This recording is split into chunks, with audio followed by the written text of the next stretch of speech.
Esta conferencia Te quiero agradecer a comenzará a todos los grabarse. conectado de diversas partes de América Latina, también de España se conectaron. Quiero agradecerles mucho su asistencia a, a esta 18 Conferencia Internacional COESFO con el maestro Tercero Aley, un gran profesional de muchísimos años y mucha experiencia en lo que nos lleva al tema del día de hoy, que es la antropología en las ciencias forenses. Quiero agradecer mucho tu presencia, maestro. Es de verdad todo un honor. Él se encuentra en el estado de Morelos, en México, hacia el sur del país y en el lugar conocido como de la eterna primavera. Sin más, quiero cederle los micrófonos al maestro. Muchísimas gracias por tu participación con Cuesfo. Te dejo, maestro, todos tuyos. Adelante. Nada más que enciende tu micrófono. No se te escucha. ¿Ya? Ya, ya. ¿Ahora? Se te escucha muy bajo. Ya subí el volumen. ¿Ahora cómo me escuchan? Ya se te escucha mejor. Para Perfecto. hacer ya todo listo. Te los dejamos, maestro. Aquí tengo una ventana que dice compartir. ¿La Ok. utilizo? Utilízale compartir en pantalla. Ya tienes tu presentación a la mano. Pues ya está ya está, pero no aparece. Ok, dale en pantalla. Te vas a aplicaciones. A ver, permíteme. ¿En cuál pantalla, perdón? Abajo aparecen 4 burbujas. Una que dice micrófono, cámara, pantalla. Y después Aquí me avanza. aparecen. Y te vas a pantalla. A ver, 4. Sí, lo que pasa es que aquí aparecen burbujas a los lados. Cierra lo que tienes ahí de GoToMeeting y Facebook, ciérralo. Perfecto. Ciérralo. Ok, ahora dale presentación abajo. Donde ya la tengo. Ajá, dale en la pantalla completa.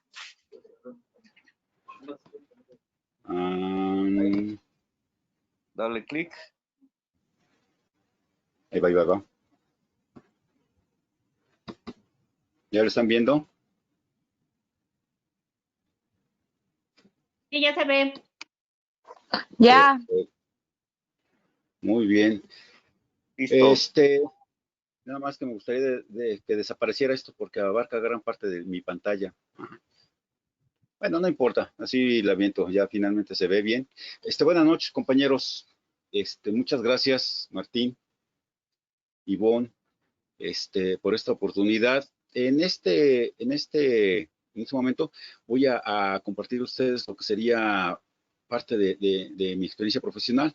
Yo soy antropólogo físico, y me he dedicado a las ciencias forenses desde hace una muy buena cantidad de años. Ya por el 90 comencé, 89, 90. Y ahorita, la exposición que nos atañe sería la antropología en las ciencias forenses. Aquí en México, ¿sí?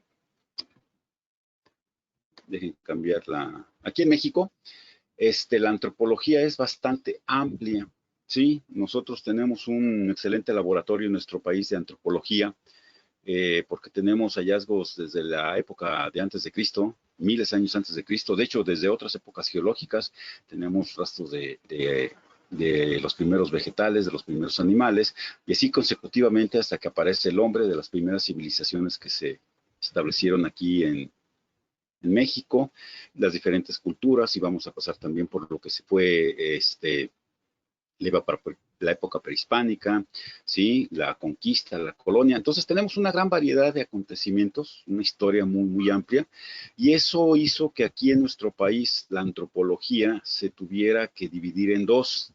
Tan vasto el conocimiento que tenemos que nosotros lo dividimos aquí en México, el Instituto Nacional de Antropología e Historia, que fue quien hizo la Escuela Nacional de Antropología e Historia, donde yo egresé, dividió la antropología en antropología física o biológica, como se le conoce en otras partes del mundo, y antropología social o cultural, ¿sí? Entonces, bueno, la antropología física o biológica se encarga de lo que sería el hombre, sus orígenes, sus evoluciones, su interacción con el medio ambiente, y lo que sería la antropología social, ¿sí? La antropología social prácticamente habla de lo que serían las relaciones del ser humano en sociedad, rasgos de parentesco, su cultura, tradiciones, etcétera, ¿no? Y bueno, aquí la antropología física, biológica, quizás es la que esté más relacionada con las ciencias forenses, ¿sí? De hecho, en otras partes del mundo, cuando se habla de antropología forense, se habla de lo que es la identificación.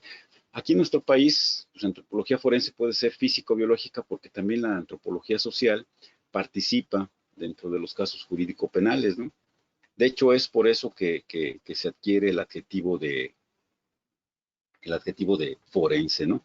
Cuando participa alguna de las áreas del conocimiento humano en un caso jurídico penal, pues se adquiere el adjetivo de forense, y entonces así tenemos aquí en México la antropología física forense y la antropología social forense, ¿sí? La antropología social, en el caso de los peritajes, sí, yo no soy antropólogo social, solamente voy a hacer un pequeño resumen de esto. Sí, la antropología social es una parte de la antropología que habla precisamente de lo que serían las culturas, la forma de interrelación del ser humano, sí, los rasgos de parentesco. Uh-huh. Aquí en México participa con algo que se conoce como los peritajes culturales. Cuando hay una relación con los grupos indígenas. Actualmente todavía tenemos nosotros en nuestro país grupos indígenas, ¿sí? Las grandes culturas, la maya y la náhuatl, no han muerto.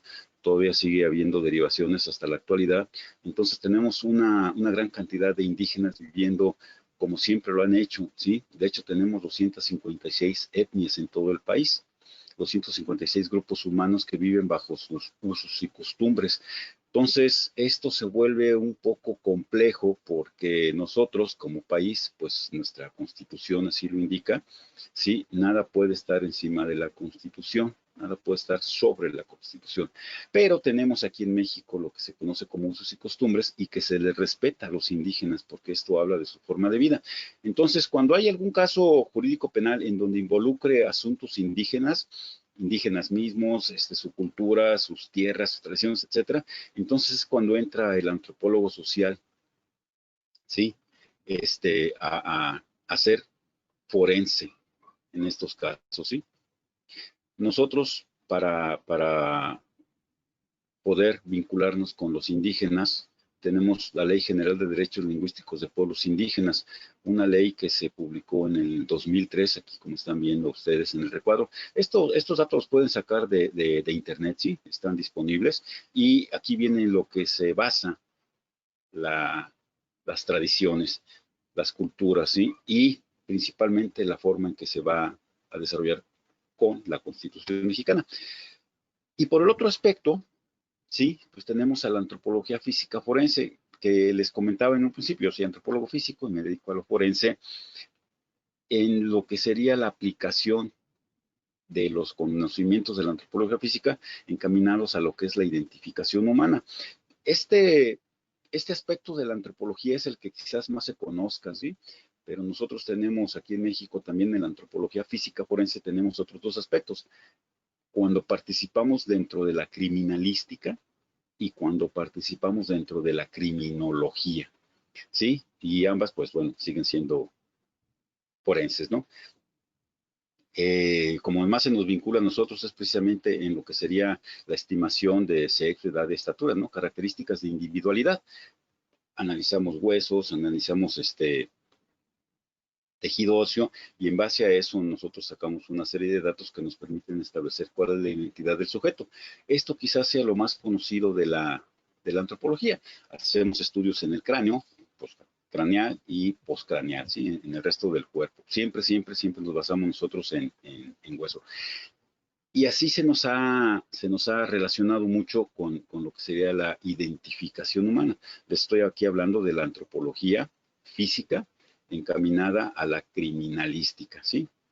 Nos enfocamos totalmente en lo que sería la identificación del cuerpo y nosotros utilizamos el vestigio más resistente de los tejidos, que es el tejido duro, el tejido óseo, ¿sí? Entonces aquí nosotros vemos varias características que son las que nos permiten diferenciar sexo, ¿sí? Si es masculino o femenino, características específicas de los huesos que tienen los individuos masculinos y los individuos femeninos, no importa el tamaño. Se puede pensar que normalmente el hombre, el individuo masculino, tiene más estatura que el individuo femenino, pero eso no siempre es válido, ¿no?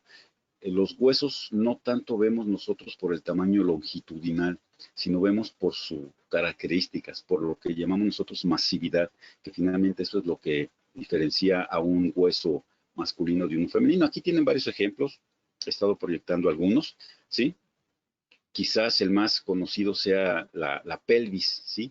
La cadera, ajá, que tiene características en conjunto y en cada uno de los huesos que la conforman, dependiendo de la edad, pueden ser 3 o pueden ser 6, dependiendo de la edad, ilium ischium pubis, más el sacro, más el coxis. Entonces, todos los huesos del cuerpo humano nos dicen unas características sexuales, sí, que en un momento dado nosotros podemos ponderar, y que es con lo que se relaciona más al antropólogo físico, ¿no? Otro de los aspectos que vemos como individualidad es precisamente la estimación de la edad.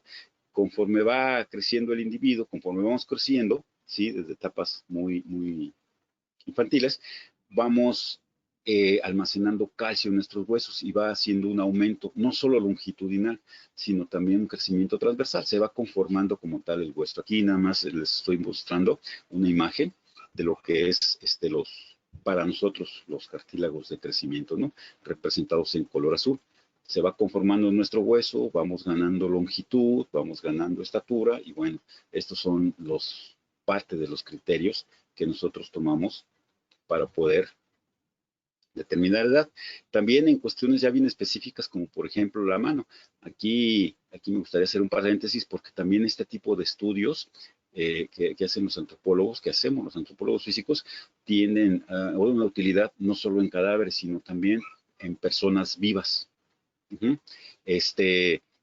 Sobre todo, pues ustedes sabrán, ¿no? Hay menores infractores, ¿sí? Y personas adultas. Los menores infractores son juzgados bajo otro estatuto.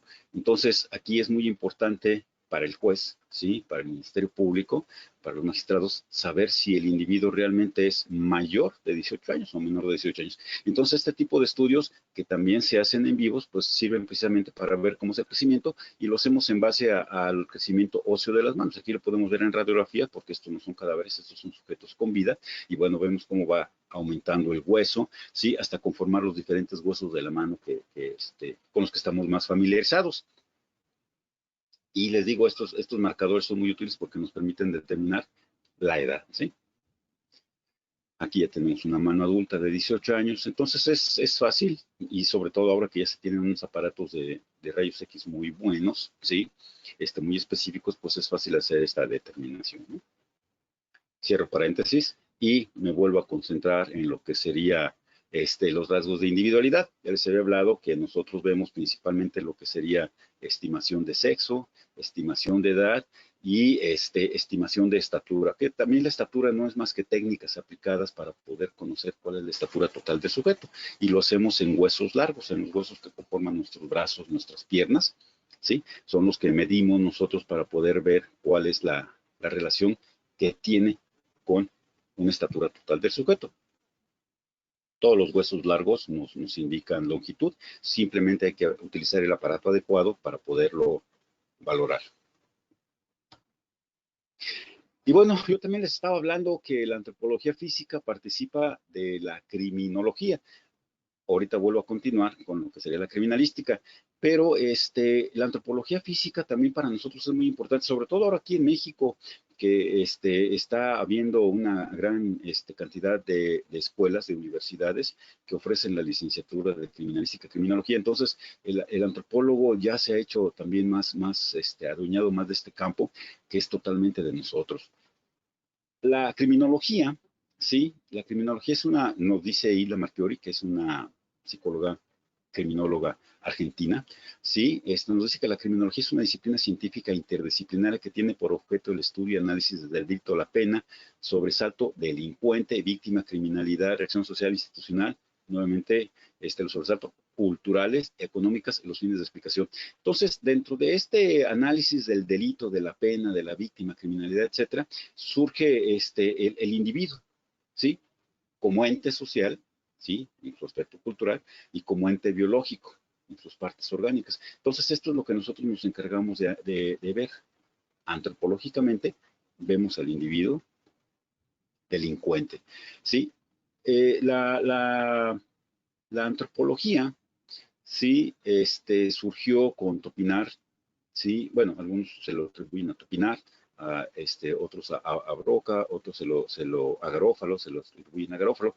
Para nosotros, sí, la antropología surgió muy de la mano con la criminología. Para nosotros hubo un personaje que marcó nuestra disciplina, que fue Pierre Paul Broca.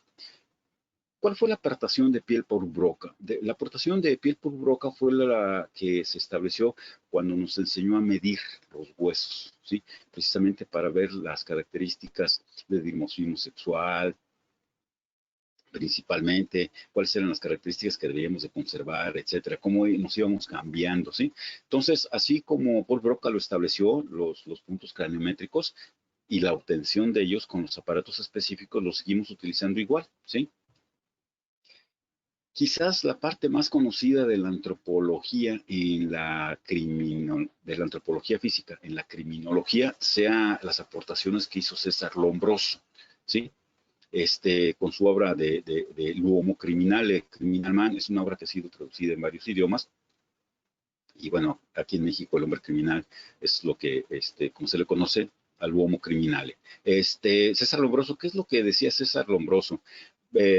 Sin entrar en mucho detalle, César Lombroso se basaba en una premisa griega, ¿sí? Monstrum in fronte, monstrum in animo. Esto quería decir que si una persona era fea por fuera, pues también por dentro. Sabemos que eso no tiene una validez, sobre todo ahora, ¿no? Hay que ver que Lombroso, esto lo hizo antes del 1900, en 1846, ¿sí? Y si no fue sino hasta después, durante la Segunda Guerra, ¿sí? Cuando surgió Freud, Sigmund Freud, con el psicoanálisis, que estas dos ramas ya vinieron a aportar tanto conocimientos de cómo se desarrolla el ser humano, biológicamente, y cómo se desarrolla el ser humano, ¿sí? Psíquicamente, anímicamente. Entonces, hasta ese tiempo, años después, muchos años después, estoy hablando de 1846 a 1947, que surgió el psicoanálisis con Sigmund Freud, entonces cuando se pudo complementar y vino a cambiar, ¿sí? El concepto de criminología. Pero me regreso cuando surgió César Lombroso, que es quizás una de las personas que más se relaciona con la antropología criminológica, ¿sí? Entonces aquí lo que se basaba precisamente junto con otros investigadores, Kretschmer, por ejemplo, también hablaba de ello, cuáles eran las características del criminal. Y aquí es donde surgió lo del hombre primitivo, ¿sí? ¿Qué características debería tener? Y ya no estoy hablando de características al exterior, ¿sí? Estoy hablando de las características al interior, las características del esqueleto, y fue Pierre Paul Broca el que enseñó a diseñar este tipo de mediciones que se pueden manejar individualmente, ¿sí? Y ahora tenemos otros avances tecnológicos que han permitido hacer observaciones del cerebro muy concretas, cómo se fue desarrollando. Pero en aquel tiempo, sí, no se tenía más que la medición, sí, del cráneo, no solo saber si es grande o es pequeño, sino qué parte del cráneo es el que tenemos más desarrollado, porque es el que nos va a conformar como individuos. ¿A qué me refiero con esto? Tenemos un ejemplo muy trillado y quizás no sea el momento de abarcarlo con su detalle. Una de las características sexuales óseas que definen a la mujer, sí, es precisamente el frontal. Nosotros aquí el hueso frontal lo tenemos le llamamos nosotros aprimido, ¿sí? No lo tenemos tan protuberante. Sí, en nosotros es deprimido, es hacia atrás, en la mujer es protuberante. ¿Qué significa esto? Que el hueso, ¿sí? Tiene un mayor espacio en lo que sería el lóbulo frontal del cerebro. entonces hay una mayor actividad neuronal y por eso es el pensamiento tan complejo que tiene la mujer. La mujer puede estar haciendo muchísimas cosas a la vez y estar pensando en un solo detalle. Lo podemos ver con su maduración. ¿Quién de los dos individuos, masculino y femenino, madura más rápido? ¿Quién aprende a hablar más? ¿Quién aprende a escribir mejor?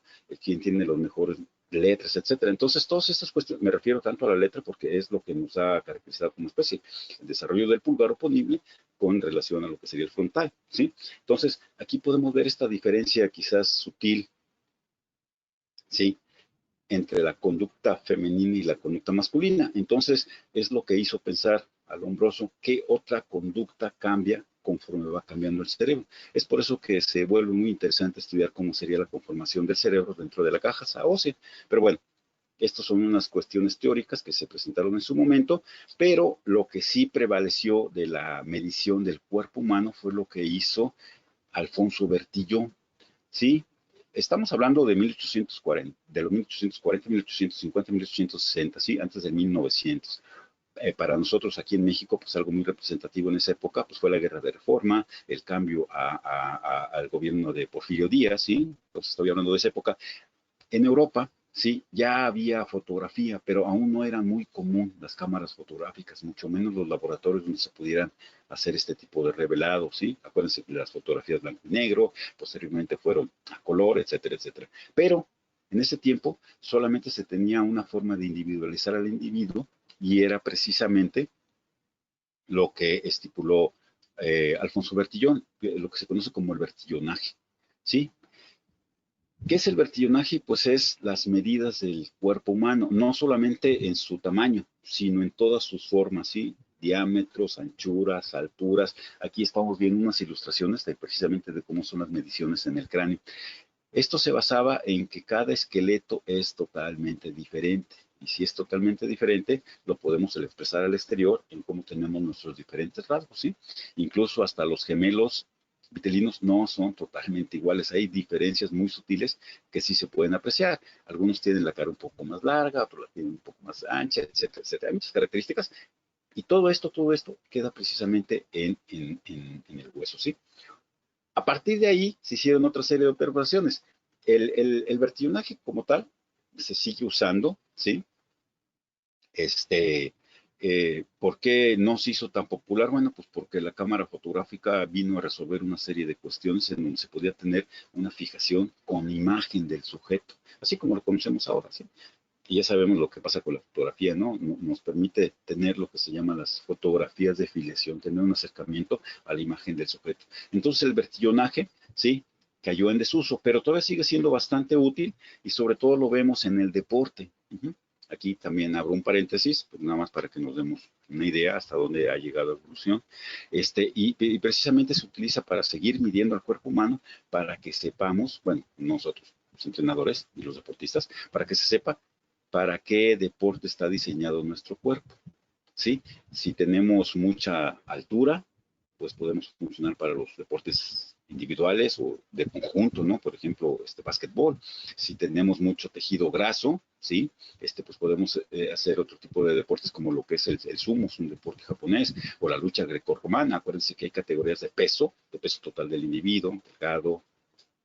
No, creo que es ligero, mosca, mini mosca, peso pesado, etcétera, etcétera, ¿no? Bueno, entonces estas características aún se siguen utilizando, ¿sí? El vertillonaje aún se sigue utilizando, pero ya no en la individualidad, ya no para individualizar a la persona, bueno, en este caso delincuentes, sino que ahora se sigue utilizando, ¿sí?, para lo que sería el deporte. Entonces aquí vemos cómo los antropólogos físicos todavía siguen siendo bastante, su campo de acción sigue siendo bastante amplio en el deporte porque ya desde etapas muy tempranas empiezan a medir al individuo, no solo longitudinalmente, sino en todas sus formas, ¿sí? Anchuras, alturas, diámetros, para poder sacar precisamente lo que se conoce como los componentes corporales: tejido óseo, tejido muscular, tejido graso, tejido epitelial, masa magra, ¿sí? O sea, cuánto de nuestro peso, ¿sí?, corresponde a hueso, cuánto de nuestro peso corresponde a músculo, cuánto de nuestro peso corresponde a piel, perdón, y cuánto de nuestro peso corresponde a masa magra, porque es el tipo de ejercicio para el cual va a realizarse, ¿no? Ahora sabemos que, por ejemplo, una persona pequeña de estatura baja, ¿sí? No puede optar por deportes altos, por ejemplo, el básquetbol. Tenemos excepciones, pero en fin, más o menos esa es la relación que se está haciendo ahora con la antropometría. Sigue vigente, se sigue utilizando y bueno, en su momento fue útil para individualizar a las personas. ¿Eh? Cierro paréntesis y continúo. ¿Sí? Entonces tenemos lo que es la antropología del deporte y así llegamos a lo que es la criminalística. ¿Sí? Les había estado hablando de lo que es la antropología criminológica rápidamente porque esto nada más es una plática de las general de lo que es la antropología en las ciencias forenses y llegamos a la criminalística. La criminalística no es sinónimo de ciencias forenses, pero se le relaciona mucho precisamente porque es la que acude al lugar de los hechos, al lugar de intervención pericial, ¿sí? La criminalística surgió en 1892 por Hans Gross. Hans Gross fue un juez, es un abogado, fue un abogado. Él lo que pretendía cuando escribió el Handbuch der Kriminalistik, el libro de mano de la criminalística, que aquí se le conoció como el manual del juez de instrucción, era precisamente darle un soporte científico a todas las pruebas que se iban a utilizar en un juicio, exactamente como se hace ahora, ¿sí? Ya, cuando el Ministerio Público recurre a un criminalista, pues precisamente cuando necesita, ¿sí?, que sea analizado científicamente un objeto. Y aquí participan todas las áreas de las ciencias forenses. Prácticamente la criminalística reúne, ¿no?, tanto las áreas reguladas como las no reguladas. Pero bueno, entonces surge en 1892, se fija, años antes había surgido la criminología, ¿sí? En 1846 surgió la criminología, años después con Hans Gross surge la criminalística en 1892, y así prácticamente se ha venido desarrollando como tal la criminalística. En nuestro país tenemos un momento también muy reciente, ¿sí? Con el cambio del Código Nacional de Procedimientos Penales, el cual ya nuevamente vuelve a hacer surgir la figura del científico dentro de lo que sería la impartición de justicia, ¿no? Entonces aquí la criminalística empieza a recobrar una gran importancia y aquí va muy de la mano con lo que sería la antropología. Acuérdense que nosotros como antropólogos físicos en la criminalística vemos al individuo, ¿sí?, biológicamente, ¿sí?, cómo es sus manifestaciones de crecimiento, etcétera. Y entonces surge la criminalística con Hans Gross, ¿sí? Es importante que nosotros comprendamos, sí, tengamos un panorama claro de lo que es la criminalística. La criminalística no es una ciencia. Ciencias hay tres: ciencias biológicas, ciencias físicas y ciencias sociales. Así es. Entonces, la criminalística, no por eso no es científica, la criminalística aprovecha ciencias que ya están dispuestas en las diferentes áreas del conocimiento humano. Concretamente, se apropia de lo que serían las ciencias biológicas, física, química y biología. Aquí en esta lámina estoy ilustrando lo que es el vocablo de criminalística. La criminalística etimológicamente está formada por dos vocablos, ¿sí? El criminis y el ístico. El criminis, pues bueno, se refiere a lo que es el crimen, ¿sí? En otras palabras, lo que sería el delito. Pues aquí son cuestiones de traducción. Y lo que sería el sufijo ística, ¿sí?, que es el que hace relación a. Entonces aquí tenemos criminalística, hace relación al crimen. Y aquí cito algunos ejemplos, ¿no?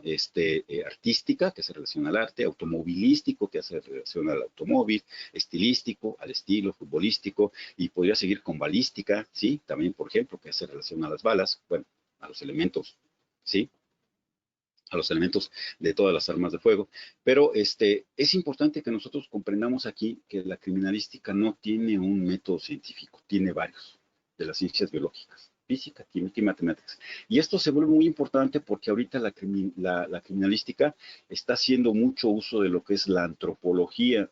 Aquí en nuestro país estamos pasando por una época en que los muertos, y no hablo de los muertos del COVID, sino los muertos que se están ocasionando por cuestiones de la delincuencia, ¿sí?, desapariciones forzadas, el delito que sea, se están desapareciendo gente y apareciendo muchísimos cadáveres, y estos cadáveres no aparecen con identidad, con identificación, ¿sí?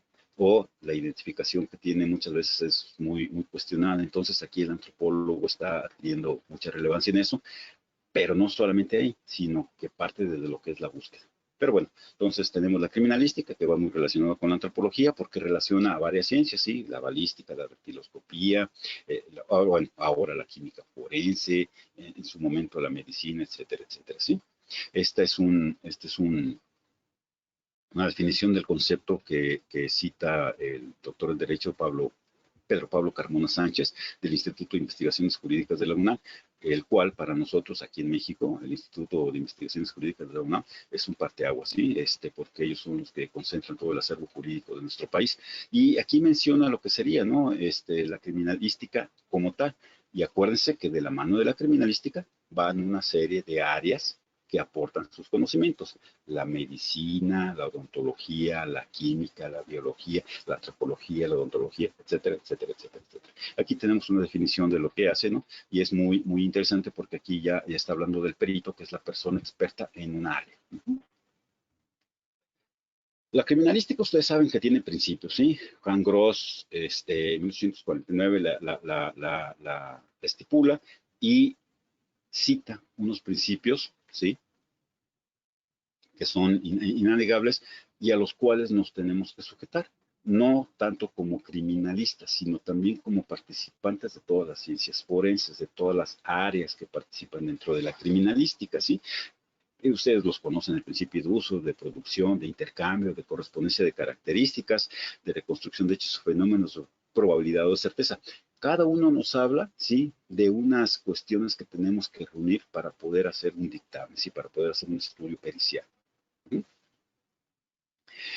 Tenemos un documento aquí en México, ¿sí?, el protocolo de cadena de custodia, ¿sí?, que es aplicable para todas las áreas de la administración de justicia.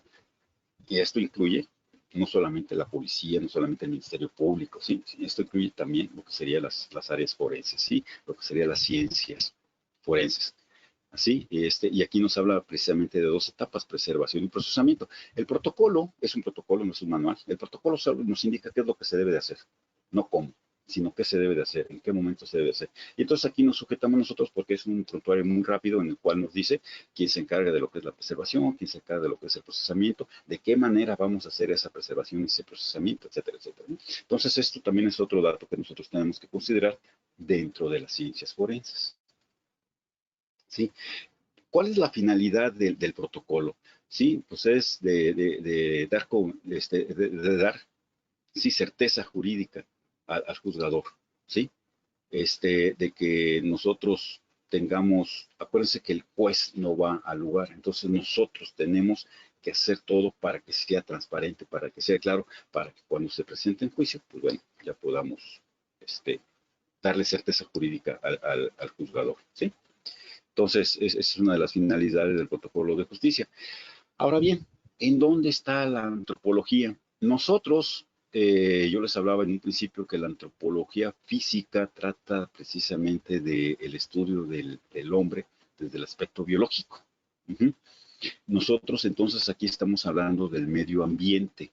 Ya estamos adentrándonos en ciencias forenses. Entonces, estamos hablando de que la antropología estudia al hombre como ente biológico, y este ente biológico está sujeto a cambios principalmente, ¿sí?, del medio ambiente y de la genética. Entonces, del medio ambiente, ¿cuáles son los factores medioambientales que ayudan o que colaboran a la modificación?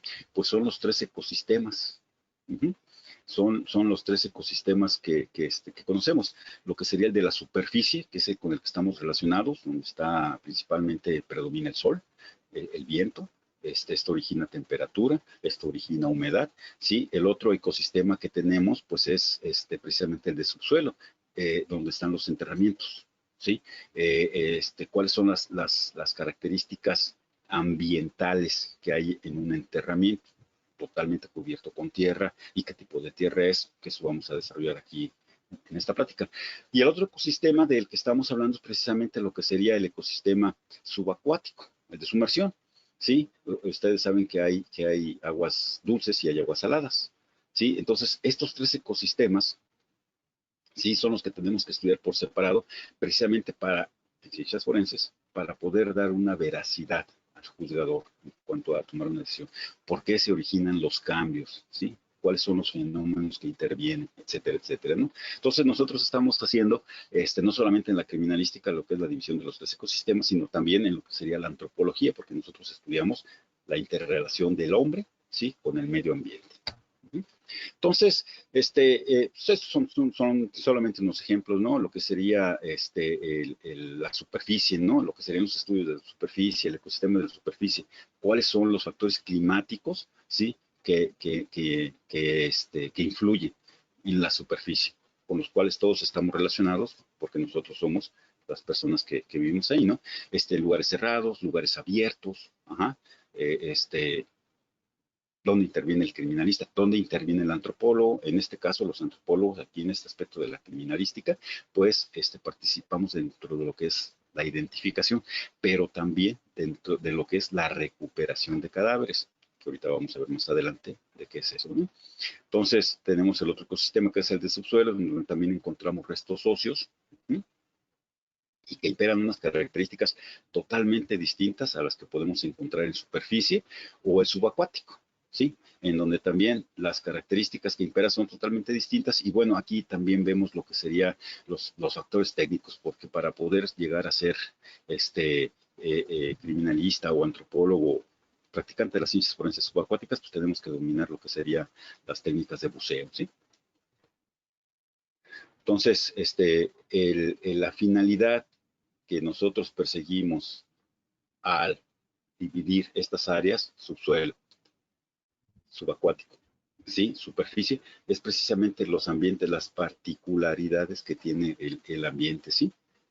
Al igual que la criminalística, nos tenemos que basar precisamente en esas modificaciones para poder hacer una serie de determinaciones, ¿sí?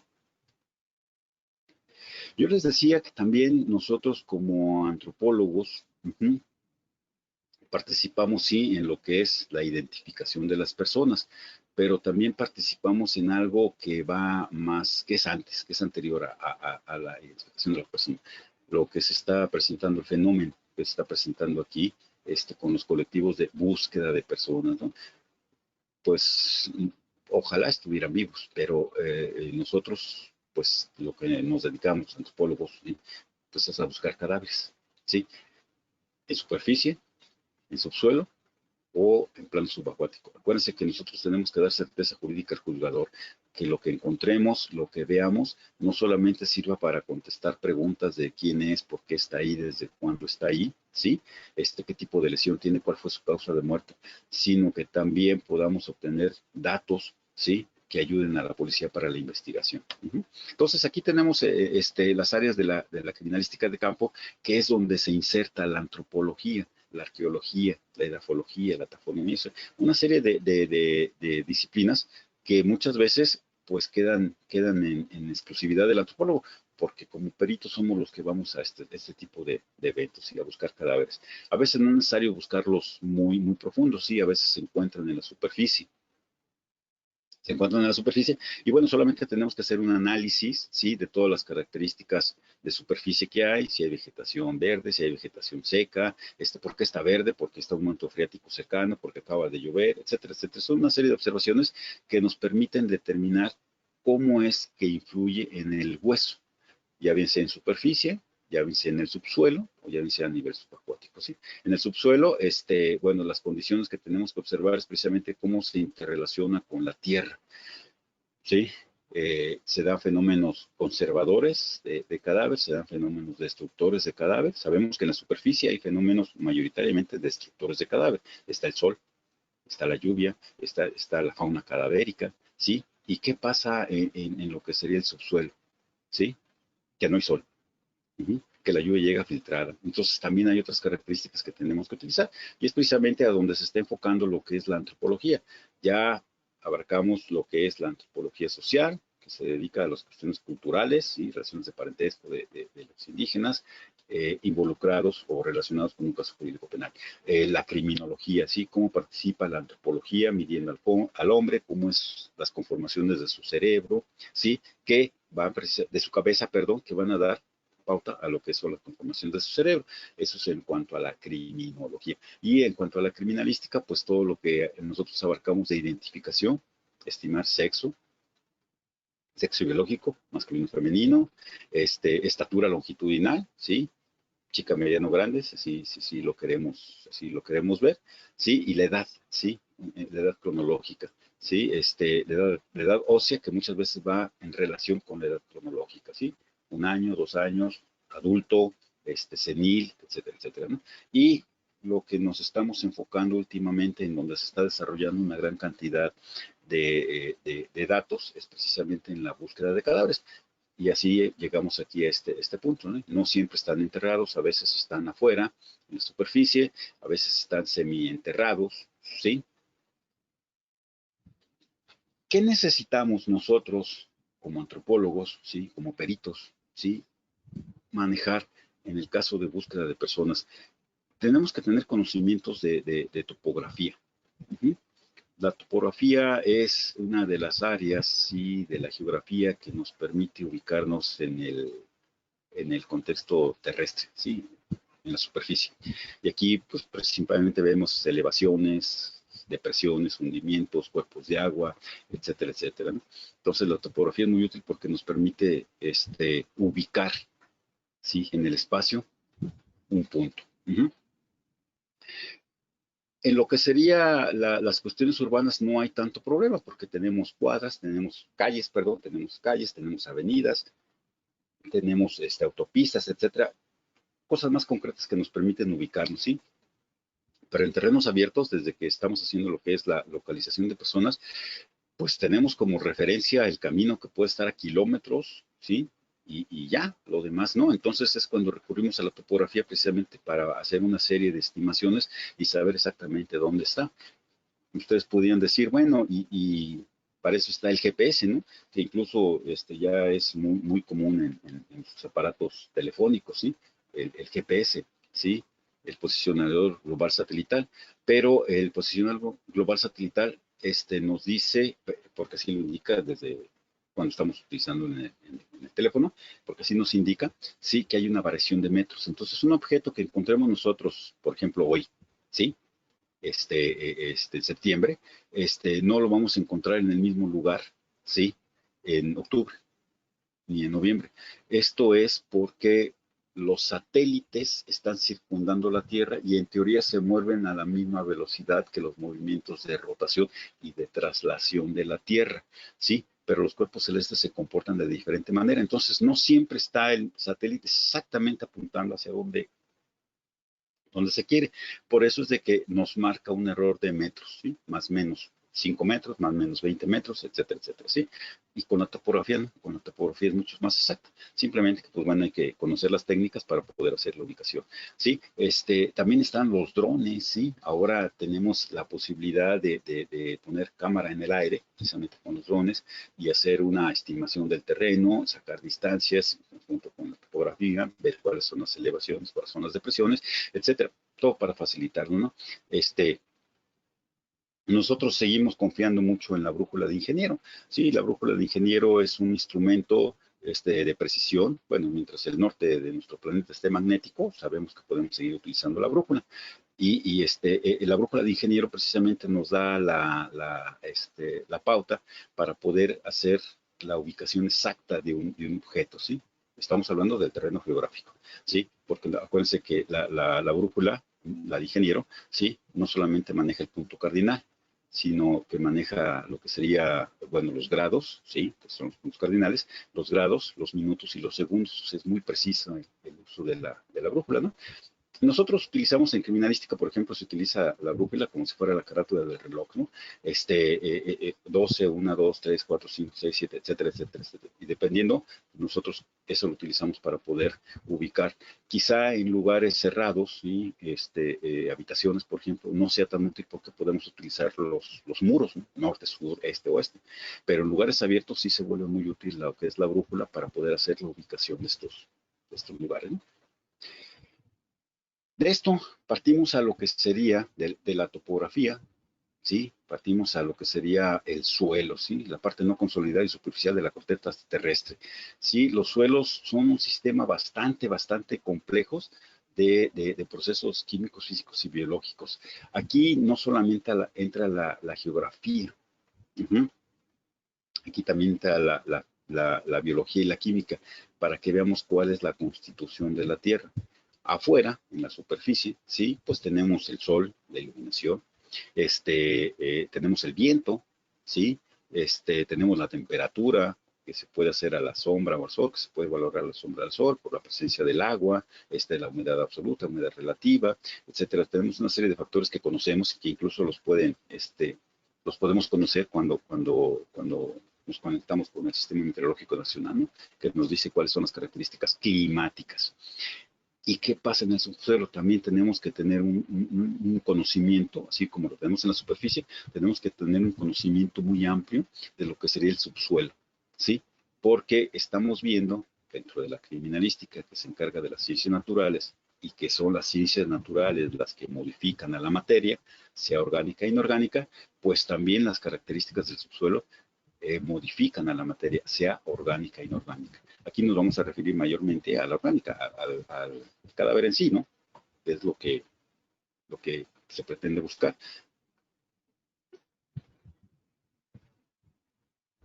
Entonces llegamos a este punto. Uh-huh. Esta representación que ustedes están viendo aquí en la superficie es lo que nosotros hacemos cuando hacemos las famosas excavaciones. Una cosa es localizarlos y otra cosa es excavarlos, ¿sí?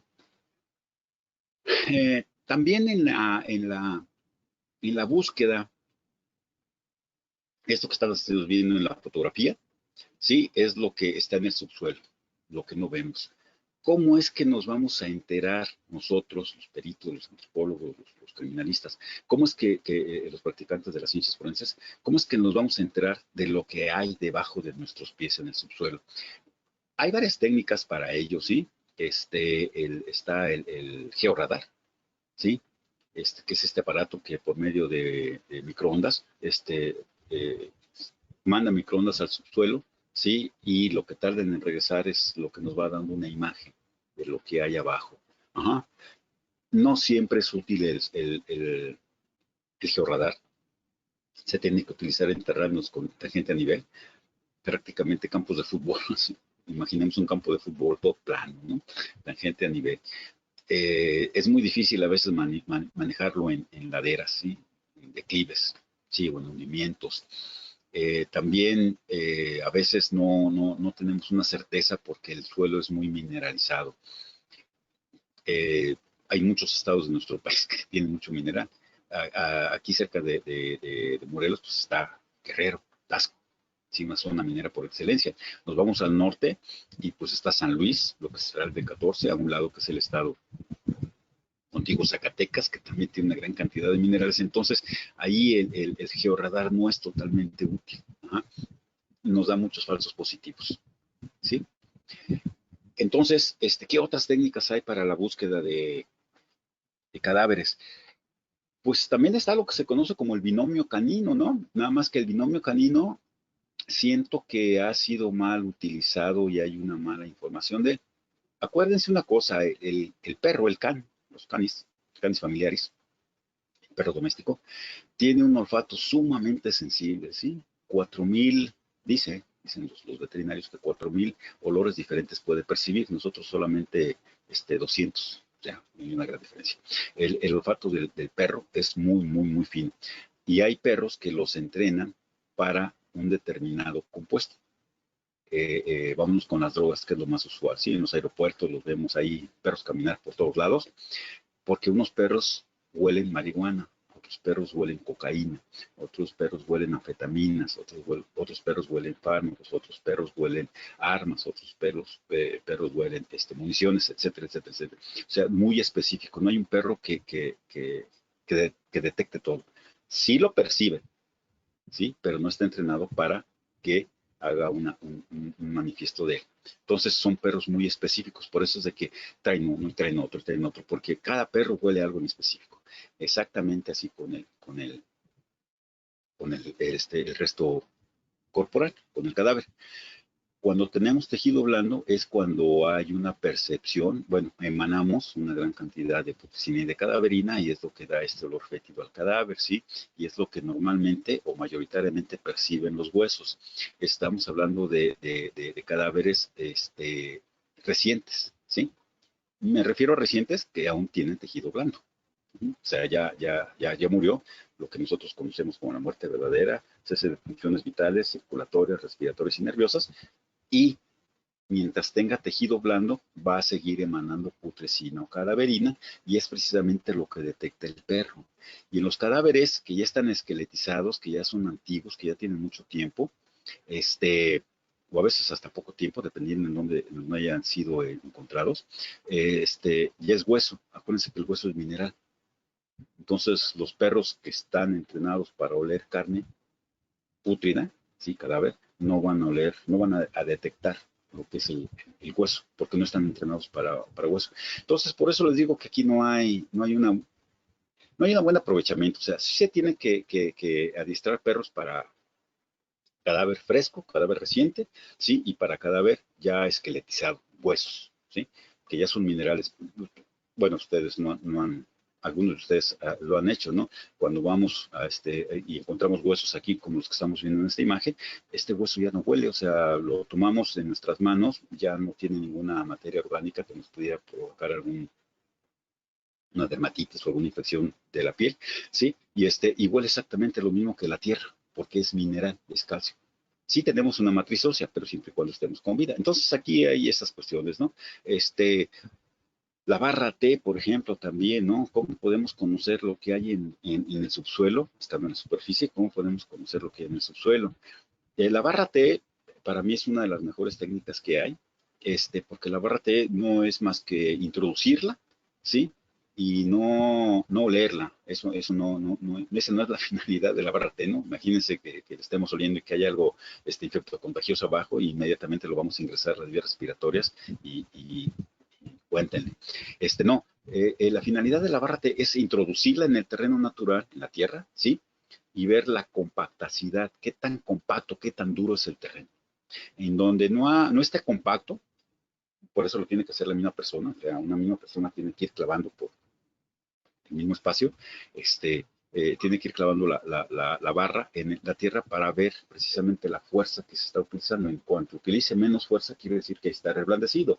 Si está reblandecido, quiere decir de que estuvo perturbado el terreno, y si estuvo perturbado, lo más probable es que haya sido por excavación. Y posteriormente vamos a hacer otro tipo de técnicas de búsqueda, los pozos de sondeo que también se utilizan en este tipo de casos, ¿no? Pero bueno, me regreso. Entonces también tenemos la técnica de la barra T, ¿no? Que es precisamente la introducción en la tierra para ver qué tan compactado está el terreno, ¿sí?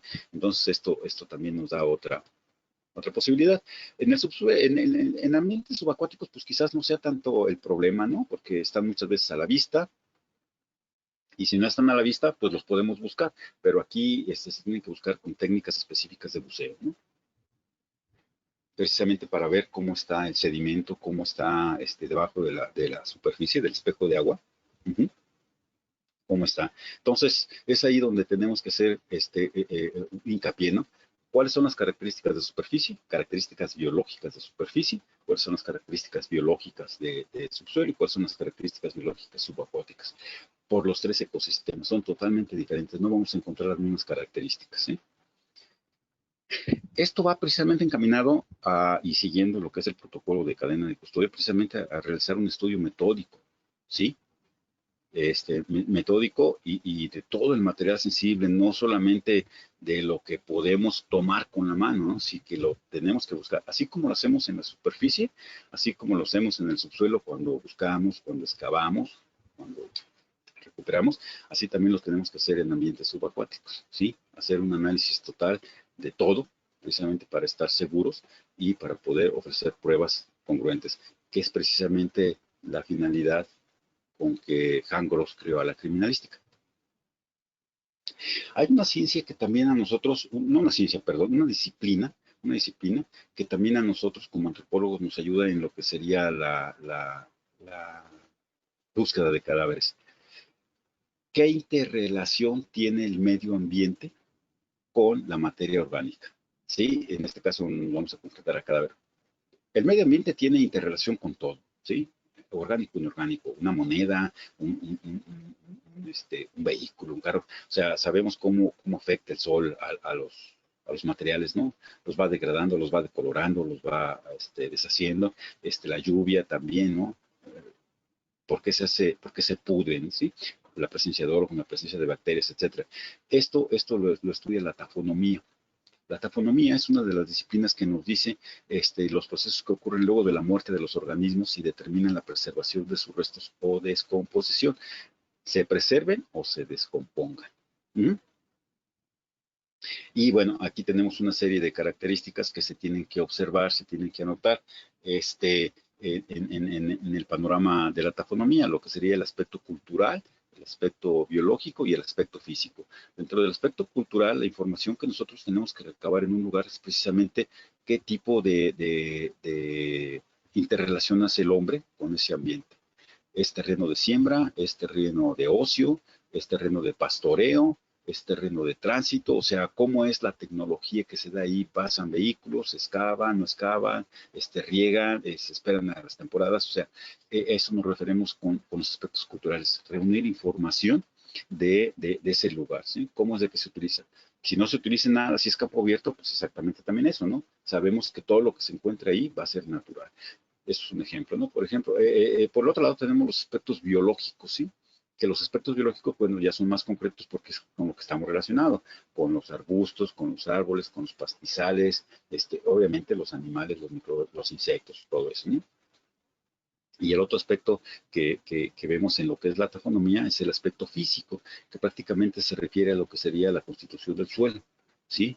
¿Qué tipo de suelo es? ¿Es volcánico? ¿Es ígneo? ¿Sí? ¿Es metamórfico? Hay precipitación pluvial constante, hay precipitación pluvial acumulada, pero genéticamente, ¿cuál es el origen de esas tierras? ¿Sí? Es muy, muy completo lo que sería el estudio que tenemos que hacer. Todo va relacionado precisamente a hacer un estudio integral, ¿sí?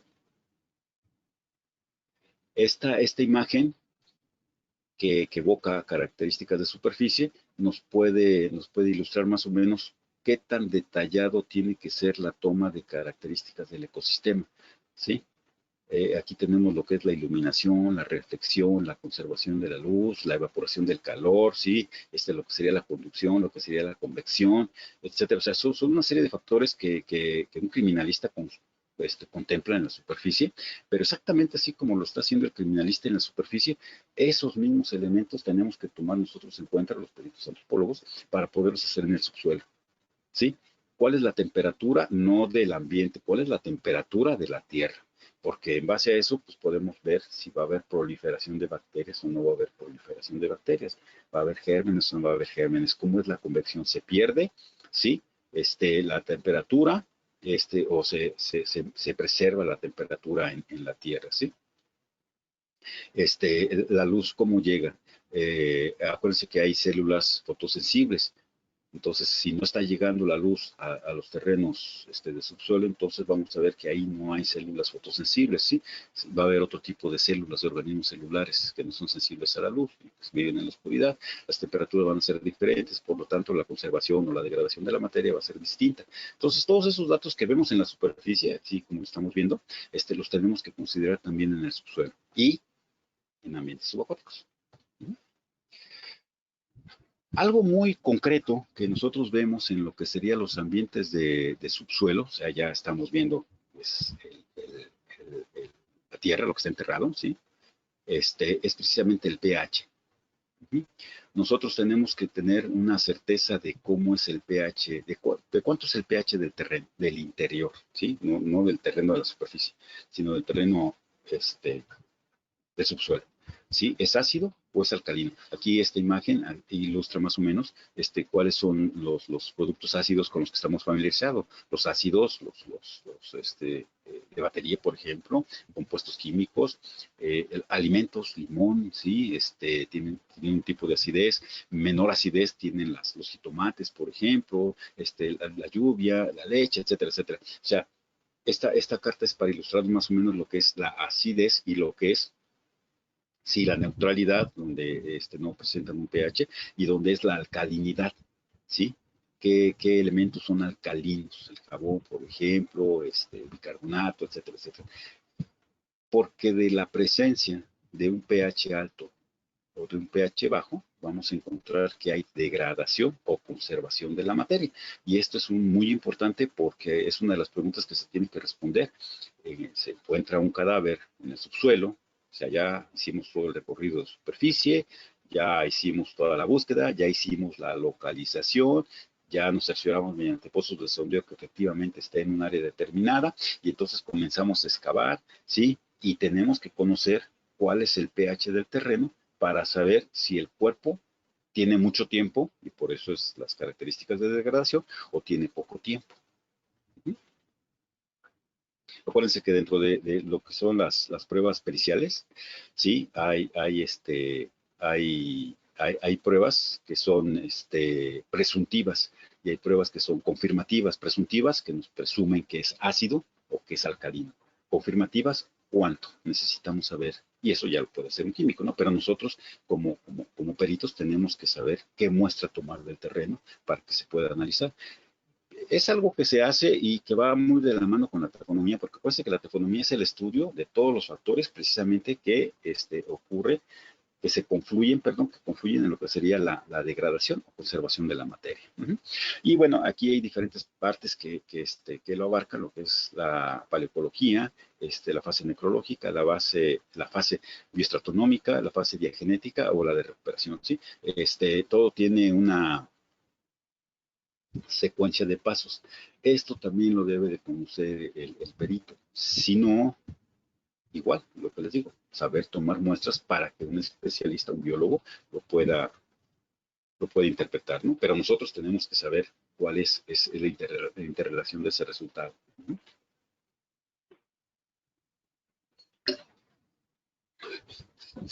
Porque precisamente lo que les estaba hablando de factores corporales destructores, ¿sí? Pues en la superficie no tenemos ningún problema, ¿no? Podemos observar un cuerpo, los verdes, cromático. Sabemos que puede estar incipiente, puede estar muy avanzado, dependiendo la etapa de cromatización, de cambio de coloración de la piel, ¿sí? Lo que sería la etapa enfisematosa, bueno, si gana volumen, si gana terrenos, por la clasificación de los tejidos, empezando por el tejido estémático, y eso también nos permite determinar un estadio, ¿sí? 2 días, 3 días, 4 días, etcétera, etcétera, ¿sí? Lo que es la etapa licuefactiva, ¿sí? Se sucede una con otra. Cromática, ifsematosa, licuefactiva, ¿sí? Que es de licuado. Adquirimos una forma de licuado, ya no podemos distinguir dentro de los tejidos cuál corresponde a qué, ¿no? Y finalmente lo que es la reducción esquelética. La reducción esquelética ya sabemos que nos está hablando precisamente de cuando el hueso queda expuesto, ¿sí? Ya se está deteriorando y vemos tejido licuefactado adherido, y esto, si está cromático, tiene poco tiempo. Si está enfisematoso, tiene un poco más de tiempo. Si está licuefactado, tiene mucho más tiempo. Si está esqueletizado, tiene más tiempo.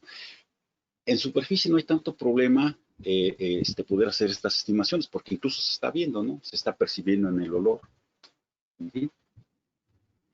Ya en lo que son, y es donde participa la antropología, ya en donde son restos esqueletizados, también hay estadios, ¿sí? Lo que es un hueso fresco o reciente. Esto se refiere a que todavía tiene tejido blando adherido, ligamentos, tendones, articulaciones, ¿sí? Entonces eso también nos hace suponer que todavía este hueso es reciente, o sea, ya pasó a la etapa de reducción esquelética, y cuánto tiempo más ha transcurrido. Pues ¿en qué estadio se encuentra? Se encuentra fresco, todavía hay tejido, incluso este tipo de restos óseos todavía emanan un olor fétido, si todavía tienen putrescina, porque precisamente va relacionado con el tejido blando. Aquí tenemos otra imagen, ¿sí? De reducción esquelética reciente, ¿sí? Porque hay tejido blando, ¿sí? Otra de las características que nosotros buscamos es si estamos observando hueso, ¿sí? Tejido seco. Estamos hablando del tejido óseo, ya se alcanzó la etapa de reducción esquelética, ya pasamos por la reciente, la siguiente es hueso seco. Y el hueso seco precisamente es donde hay una conservación total de todas las estructuras óseas, que también nos van a decir una temporalidad. No menciono la temporalidad ahorita porque eso va muy relacionado con el subsuelo, en donde se encontró, en un terreno ácido o en un terreno alcalino. ¿Sí? La otra etapa que nosotros consideramos del hueso seco, aquí lo podemos ver, todas las estructuras óseas completas, se puede distinguir que morfológicamente es masculino o de una edad determinada, etcétera, etcétera. ¿Sí? Y la otra etapa del hueso, ¿sí? De la reducción esquelética y la más tardía, es precisamente el hueso árido, en donde ya empezamos a ver un deterioro del hueso. Obviamente, mientras más deteriorado esté, es más probable que tenga más tiempo, ¿sí? Se vuelve aquí como los panes tostados, ¿sí? Muy, muy frágil. Estos 3 estadios de hueso, sí, requieren 3 tipos de estudio diferentes. El primero, rápidamente, el primero se puede trasladar y se tiene que conservar en refrigeración, así como si fuera un cadáver reciente. El segundo, que es el hueso seco, ese ya no es necesario, ya no huele, ya no hay ninguna materia orgánica que se vaya a descomponer, pues, y por lo tanto se puede manipular así, ese está en las osteotecas, ¿sí? Y lo que sería el hueso árido, sí se tiene prácticamente que estudiar en el lugar o levantar con parte del sedimento. Así, meter una cama por abajo, hacer consolidarlo, sí, para poderlo levantar. O todas las observaciones se hacen en el lugar, porque la fragilidad, como ya es un hueso árido, está muy, muy, muy deteriorado, con mucha facilidad se puede perder del lugar en donde se encontró, más si estamos hablando de lugares rurales, al lugar en donde lo vamos a estudiar, en donde normalmente se reúne, que es semipericial, ¿sí? Entonces, estas cosas son importantes que nosotros las aprendamos a valorar, es lo que el antropólogo físico hace participando de la criminalística, sí, precisamente porque pues no solamente abarcamos los restos de superficie, sino vamos a hacer algo más allá y lo vamos a hacer en los huesos en subsuelo. Y precisamente para ver si los daños que presenta son originados por el terreno o son por una patología o bien pudieron haber sido ocasionados por una lesión, ¿sí?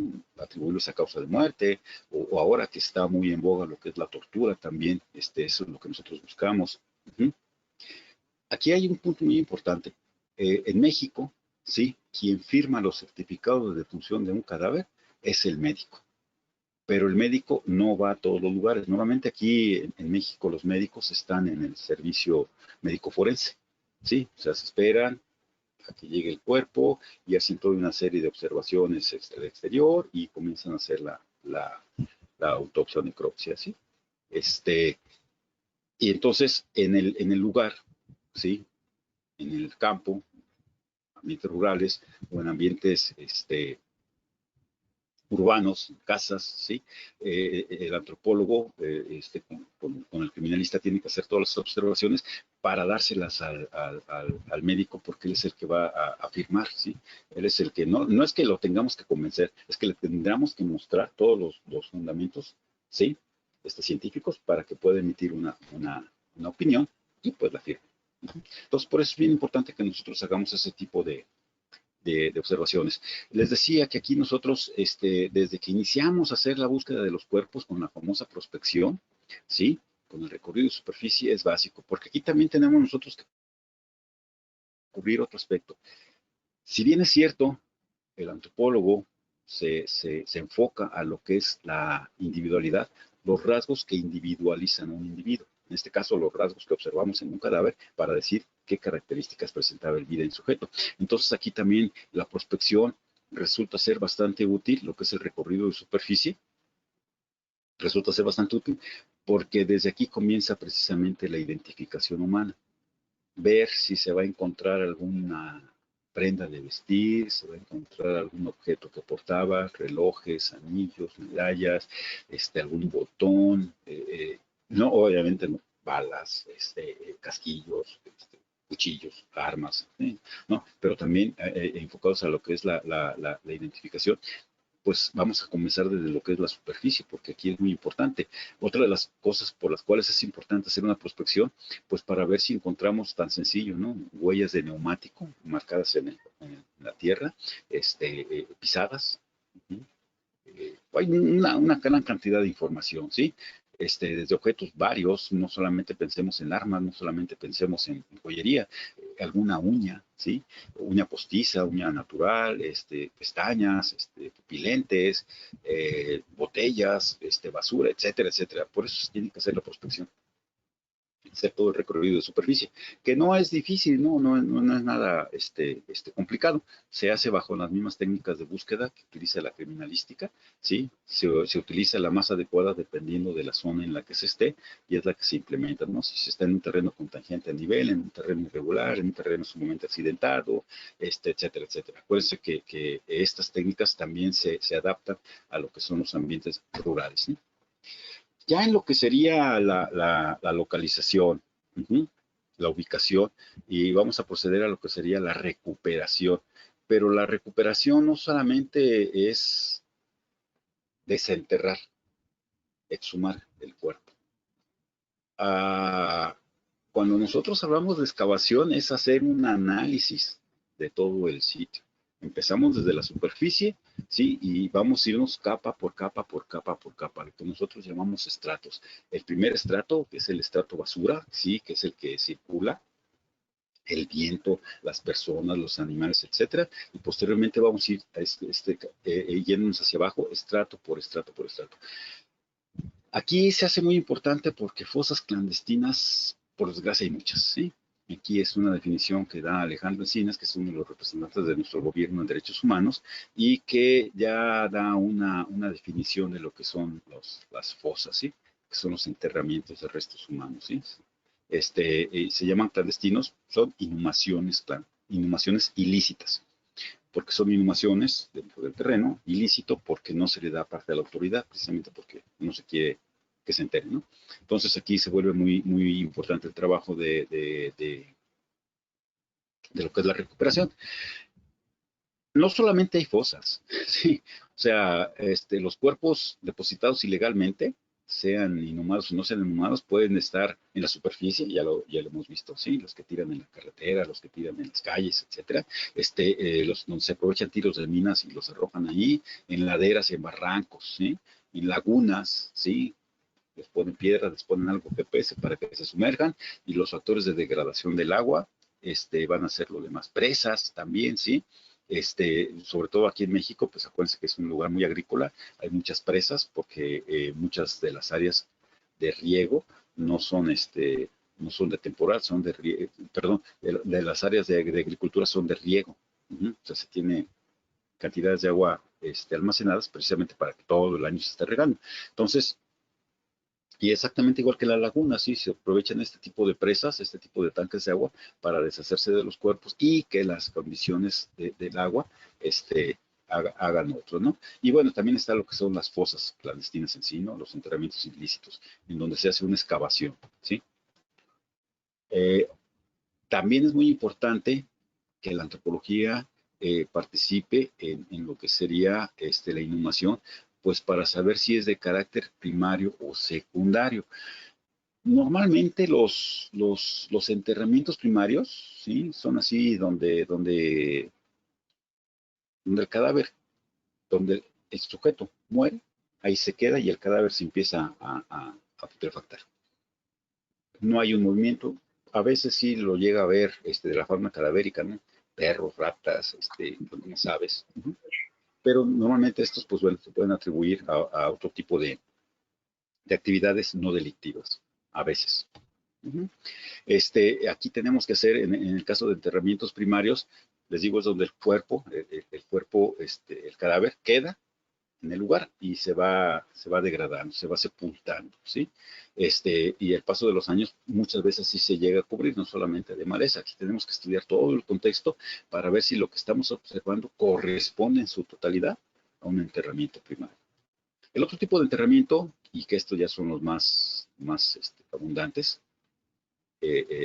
las famosas fosas clandestinas, son los enterramientos secundarios, ¿sí? Los enterramientos secundarios es donde ya se hace una excavación, ¿sí? Donde se altera el terreno para poder hacerlo. En todo esto, sea una fosa, sea una tumba, sea un tiro de mina, lo que sea, también es importante no perder de vista que la otra finalidad que nosotros tenemos es obtener una necroreseña. No solamente nos vamos a guiar perdón, no solamente nos vamos a enfocar en las características de individualidad. Acuérdense que también el perito, ¿sí?, que coadyuva al Ministerio Público, tiene que ofrecer una serie de datos que ayuden para la investigación. No solamente conocer quién es, sino por qué está ahí, desde cuándo está ahí, ¿sí? Cómo es de que está ahí, murió, se accidentó, etcétera, etcétera. Entonces la necrorreseña se vuelve muy importante y las técnicas que nosotros utilizamos para excavación, para recuperación de cuerpos, también lo es, ¿no? Yo les decía que aquí es muy importante que nosotros conozcamos el tipo de suelo.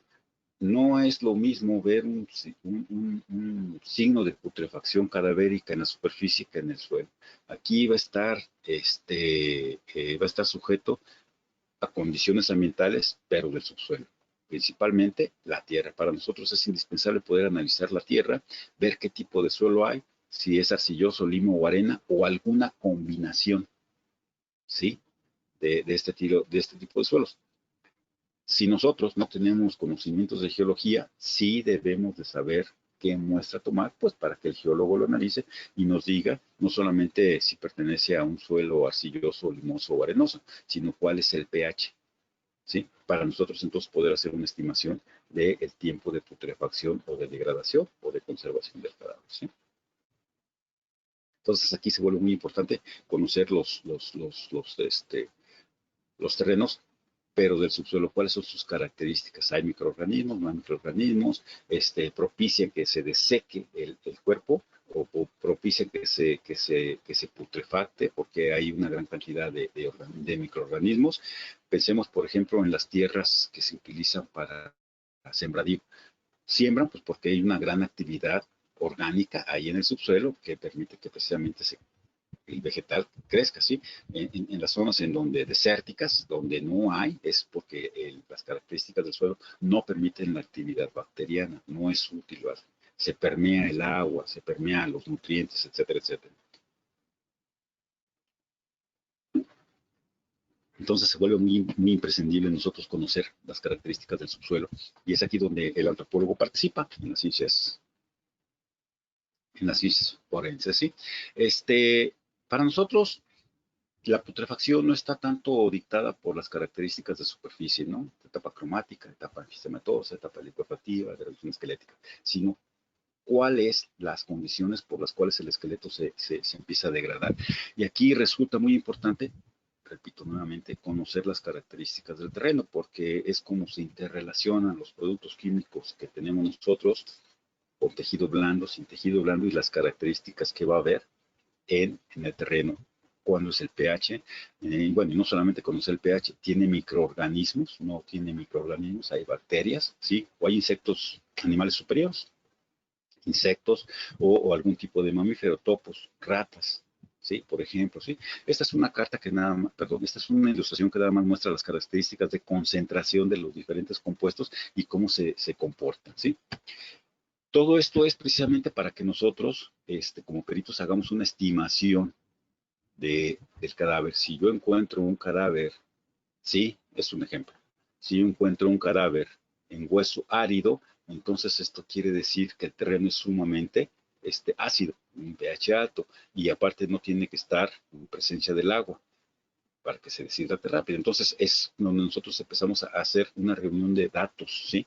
pH, características del suelo, es arenoso, no hay microorganismos, ¿sí? Que sí podemos encontrar, porque acuérdense que nosotros tenemos que aportarle datos al médico, bueno, ser público, pero tenemos que aportar datos al médico también para que él pueda tomar una decisión basado en hechos científicos. Sí, y pues lo que les he venido diciendo, ¿no? O sea, para nosotros es importante conocer cómo es el ser humano, es hombre, es mujer, es infante, cuál sería su composición, ¿sí? Sabemos que un infante se degrada más rápido que una mujer, la mujer se degrada más rápido que un masculino, etcétera, etcétera. Entonces aquí son compuestos que nosotros tenemos que conocer para ver cómo se comportan. Si nosotros, sí, pues no somos todólogos, sí, no lo podemos hacer, sí debemos de saber cómo tomar muestras, así como en la superficie tomamos una muestra de dactiloscopía, tomamos una muestra de balística, sí, un casquillo, una bala, sangre, huella de frenado, etcétera, etcétera, así como lo hacemos en superficie, sí, pues también debemos de hacerlo en el subsuelo. y en ambientes subacuáticos. Aquí hay otra cuestión que también viene a ser de bastante utilidad dentro de la antropología, enfocada ya a lo que sería la criminalística, ¿sí? Lo que es el tamizado, el cernido, ¿sí? Aquí nosotros lo hacemos con la finalidad macro y micro, ¿sí? En otras partes le llaman microantropología, pero aquí en México nosotros vamos más allá. ¿Qué es el tamizado? Pues es el cernir. Hay instrumentos que están construidos, ¿sí? Precisamente para cernir, desde lo que sería malla gruesa, malla delgada, malla más delgada, ¿sí? Con la finalidad de ir obteniendo muestras de lo que hay en el terreno. A veces encontramos anillos, joyería, monedas, ¿sí? Dientes, ¿sí? Incrustaciones dentales, ajá, algún otro tipo de objetos como lo que serían botones, uñas, ¿sí? Porque son inorgánicas. Entonces, es muy importante utilizar varios tipos de cernido, de grosor de la malla, y ya lo venden para tal efecto, ¿sí? Las famosas columnas de tamizado, ¿sí? No es comercial, pero bueno, sí hay, y hay para meter desde piedras hasta arena, ¿sí? La finalidad es obtener una muestra, ¿sí? De lo que había en el terreno, de lo que hay en el terreno para analizarla. Macro, pues les comento, ¿no? Relojes, joyería, anillos, aretes, dientes, pero también micro, ¿sí? Hacer un análisis microscópico del sedimento que encontremos ahí. Todo esto es parte de la necroreseña. Muchas veces la necroreseña se complementa con estudios que nosotros hagamos de objetos que vayamos a trasladar al laboratorio. Ropa, o bueno, el mismo cadáver, ¿sí? Ver cómo están las suelas de sus zapatos, cómo están las manos, si la tierra que tiene adherido al hueso o al tejido blando, sí corresponde con las características del lugar. ¿Mm? Cuando hay ropa, pues se vuelve más importante, ¿no? Buscar documentos, buscar joyería, algo que nos indique, ¿no? Entonces, el tamizado es muy importante también porque nos ayuda dentro de los laboratorios a obtener datos de necroreseña. ¿Qué características tenía ese cadáver en vida? Muchas veces aquí también tenemos que recurrir a la centrifugación, ¿sí? Ya tamizamos, ya obtuvimos sedimentación, y tenemos que centrifugar todavía para precipitar más el material que encontremos ahí, ¿no? Porque pudiera ser de interés. Esto es obtener arenas más finas para poder hacer un análisis. Esto se vuelve muy útil, sobre todo en algunos casos de enterramientos. Aquí es donde entra la microscopía forense. La microscopía forense, pues, es el análisis microscópico del resultado de los sedimentos que se obtienen de la tamización. Y bueno, todos estamos relacionados con los microscopios, ¿sí? Desde la secundaria, cuando teníamos nuestras clases de laboratorio, ¿sí? Cómo se magnificaban los objetos, ¿sí? En el caso de las ciencias forenses, pues bueno, está el año 1910, el año de nuestra revolución, ¿sí? Cuando se instala en Lyon, Francia, por Edmond Locard, el primer laboratorio, ¿sí? En donde ya se enfoca a hacer un análisis de los rastros que hay, ¿sí? Esto precisamente es lo que planteó Locard en el principio de Locard, ¿sí? Que es imposible que en un acto criminal no vaya a haber un intercambio. Se vuelve más importante, sobre todo, cuando no está muy visible el material, ¿sí? Los quemados, por ejemplo, ¿sí? Cuando ya está muy degradado, ¿sí? Entonces, la microscopía macro, lo que podemos observar, recolectar en el lugar. Y micro, esto sí ya tiene que ser en el laboratorio, pero tiene que ser con todo el resto del material que se haya obtenido de la tamización. Bueno, no todo, el que el perito considere que es el más adecuado, porque aquí tenemos que ver características, sí, de individualidad, pero también características que ayuden al Ministerio Público a los otros aspectos, al aspecto jurídico y al aspecto policial. Les digo, esto se basa dentro de lo que es el principio de Locard, ¿sí? En donde nos habla de la relación que hay de la víctima, del victimario, de la escena, del lugar de intervención, de los objetos y la evidencia. ¿Qué se puede relacionar? Esto es sacado del libro de Ana Bárbaro, del Manual de Ciencias Forenses, ¿sí? Bueno, no solamente muchos nos dicen aquí en México los libros que tiene el capitán Juventino Montiel Sosa, sobre todo ahora que ya tiene su última edición del libro, en donde ya lo actualiza, actualiza su obra. Antecedente era tomo 1, tomo 2, ahora ya es el tomo 3. También tenemos, por ejemplo, otra enciclopedia de la criminalística y la criminología. Hay varios libros, pero bueno, todos nos hablan acerca del principio del local y es precisamente lo que tenemos que buscar, macroscópicamente y microscópicamente. ¿Mm? Y bueno, sabemos que hay una gran cantidad de instrumentos de microscopía, el de campo oscuro, polarizado, el de contrastes, sí, el de interferencia diferencial, etcétera, etcétera, etcétera, sí. Entonces, todos cumplen una función dependiendo, ahora sí, el perito de laboratorio ya sabrá cuál utilizar para poder hacer un análisis de cenizas, para poder hacer análisis de tierras orgánicas, de tierras inorgánicas, etcétera, ¿no? Pero nosotros, como peritos de campo, tenemos que saber cuál muestra tomar y llevarlas, ¿no? Hay algo muy concreto, sí, en el 2017 en Chaminade University en Honolulu, en Estados Unidos, que de hecho es donde está el mayor centro de identificación humana en el mundo, que pertenece al ejército norteamericano, surge lo que es la microantropología, ¿sí? Aquí la microantropología forense se enfoca precisamente en lo que serían los restos óseos. ¿Cuáles son las características microscópicas de los restos óseos? Sí, en base al análisis de pequeños fragmentos, te digo, de tierra tamizada, ¿sí? Es ver fragmentos con diferentes aparatos de microscopía, ¿sí?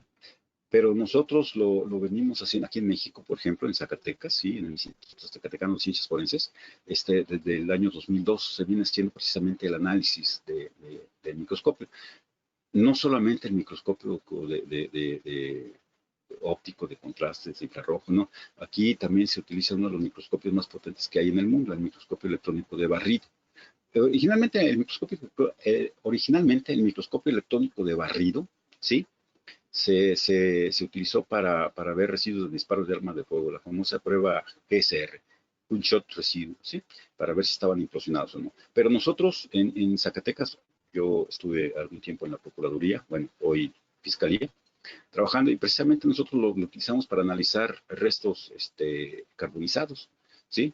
Para buscar restos de hueso primario secundario que pudieran relacionarse con el ser humano, ¿sí? Aquí nada más tenemos que hacer, en la microscopía, tenemos que tener un conocimiento de lo que son las imágenes. Acuérdense de los exámenes comparativos que se hacen en las ciencias forenses. Y ahora, pues es mucho más fácil porque ya tenemos el Internet.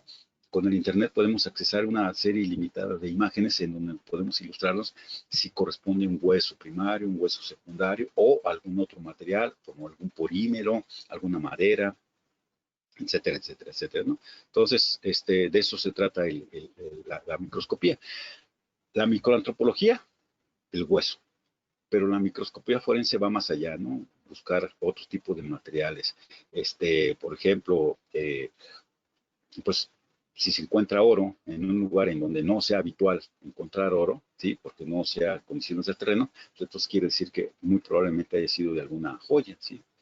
Si encontramos un diamante, no hay diamantes aquí en América, los diamantes están en África, pues eso también nos indica que fue llevado ahí, ¿no? Entonces, la microscopía va mucho más allá. No solamente analizamos como en la microantropología hueso, sino en la microscopía forense analizamos cualquier tipo de residuo, quemado, no quemado, degradado, no degradado. La finalidad es poder observar sus características microscópicas, acuérdense del principio de local, ¿sí? También tenemos que hacer en ambientes subacuáticos, pues algo tan común, ¿no? Ver si las aguas o los residuos que el cuerpo pudiera tener, tejido corporal blando, tejido corporal duro, que tuviera el cadáver, corresponden al lugar, ¿sí? O provino de alguna otra parte, ¿sí? Es así como la antropología participa de las ciencias forenses.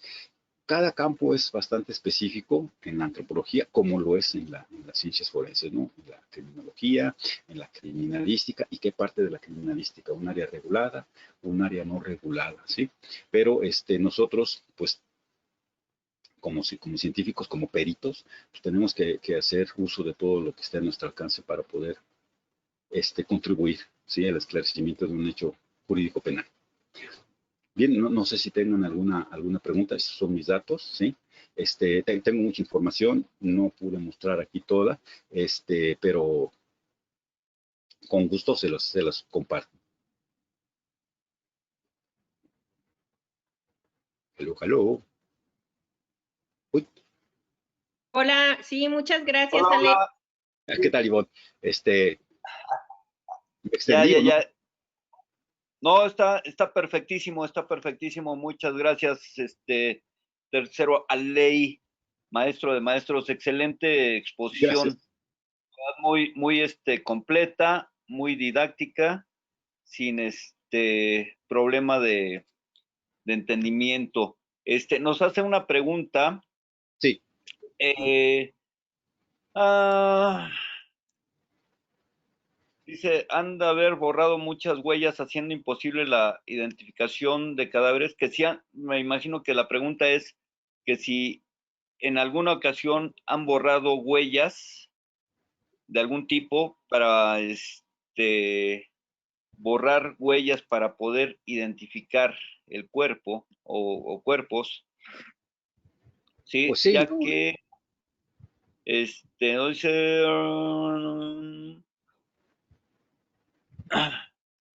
ya es que estaba incompleta. El grupo especial, espérame, se me corrió.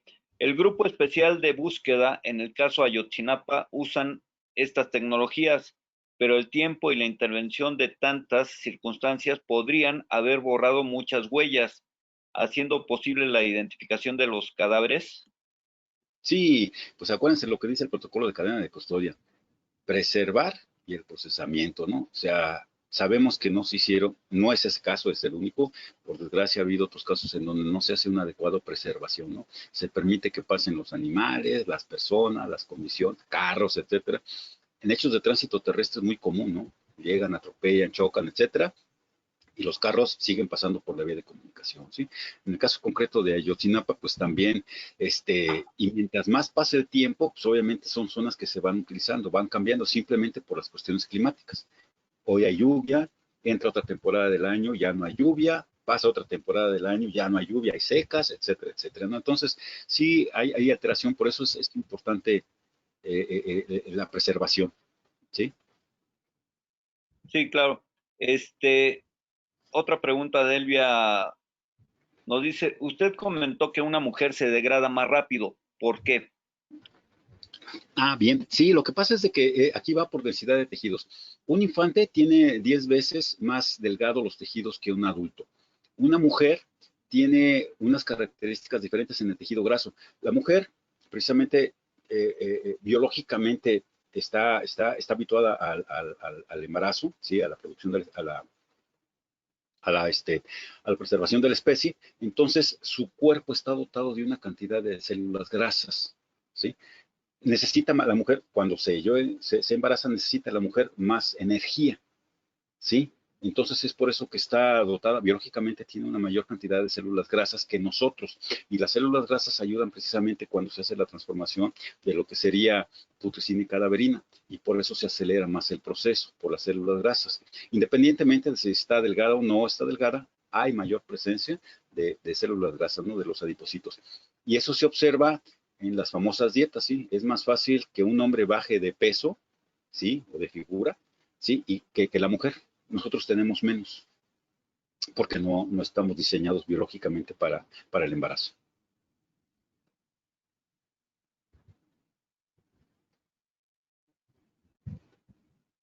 Ah, está apagado tu micrófono, creo.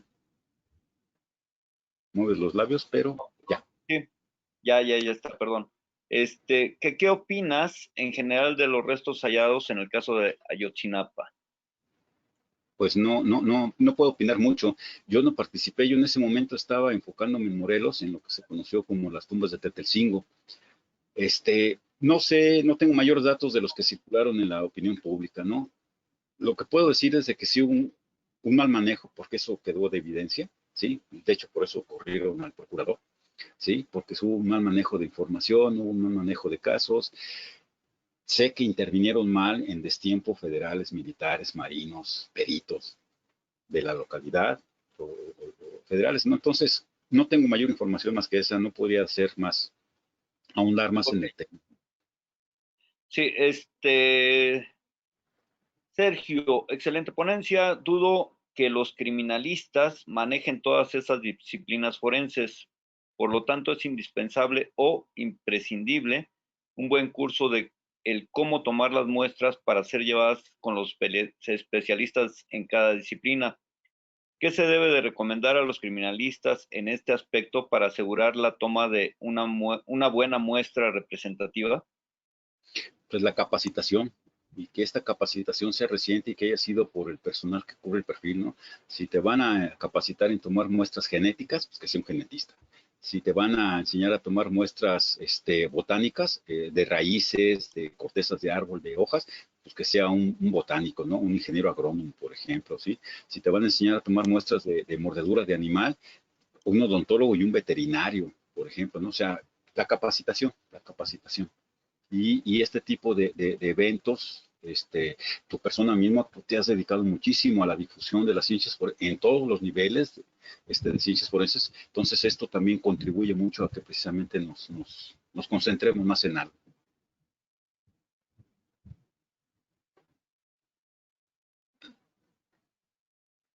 Sí, claro. ¿La capacitación que reciben de las técnicas de microscopía la reciben en México? Sí, sí, sí. Cuando se compra un equipo de microscopía en cualquier dirección de estudios especiales, siempre se dan capacitación, el fabricante da capacitación del equipo, ¿sí? Es cuestión nada más de que pues haya un auditorio suficiente para que pudieran estar todos los peritos presentes, todos los peritos que estén relacionados con eso, y pues se tome esa capacitación, ¿no? Pero esa capacitación sí es constante de los equipos, de los que venden, de los fabricantes de los equipos, llegan a mostrar cómo funciona, ¿no? Ok. Stephanie, ¿los métodos para determinar el sexo de los restos óseos se pueden aplicar para todos los demás restos? Ah, y quiero pensar que tu pregunta fue el dimorfismo sexual, características masculinas y características femeninas. Algunos huesos la presentan, no todos. ¿Cuáles son los huesos que no sirven para determinar sexo? Huesos de las manos y de los pies, por ejemplo. ¿Sí? Ahí no hay características de dimorfismo sexual. ¿Cuáles sí servirían? El cráneo, la pelvis, las costillas. Si tu pregunta es esa, no todos tienen la misma confiabilidad, ¿sí?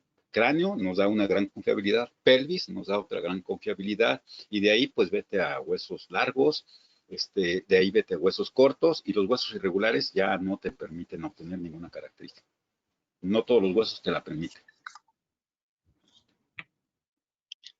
Ok, si ya no hay más preguntas, concluimos. Maestro, de verdad, muchas gracias. Ok, ya respondió Stephanie. Sí, esa era la pregunta. Ajá. Bien, Hay comentarios muy favorables, maestro, con respecto a la ponencia que diste el día de hoy. Queremos gracias. agradecer a nuestros visitantes de Centro y Sudamérica, de Perú, Paraguay, Argentina, España, bueno, Europa por parte de España, Guatemala, Colombia y obviamente de México. Muchísimas gracias a todos por estar presentes en esta conferencia, en la número 18, por el Colegio de Especialistas Forenses. Muchísimas gracias a todos.